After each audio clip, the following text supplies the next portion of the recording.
Before your last case presentation, did you choose your role or did you just default to the outside consultant?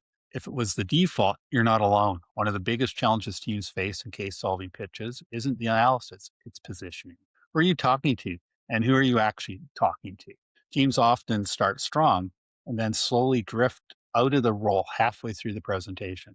That's what we're fixing today. Here's the rule: the case tells you who the audience is. Those named characters in the case, that's in senior management, and they are the audience. They are the ones who will implement your solution. So your pitch should be framed as a call to action for them. A quick myth to clear up: you do not automatically present to the board of directors. This only makes sense if the case explicitly says so, or the decision affects the CEO's role. Otherwise, you're pitching to senior leadership. And sometimes, depending on the case, your audience may even be investors or potential customers. Now let's talk about your role. In over 10,000 presentations I've seen, more than 95% of the teams choose the same one: outside consultants. It's safe, it's familiar, and it's often uninspired.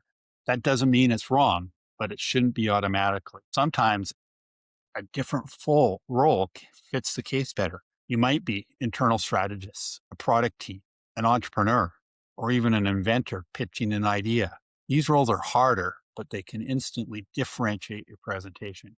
Great case pitches don't start with the slides. They start with a deliberate choice. Who are we and who are we talking to?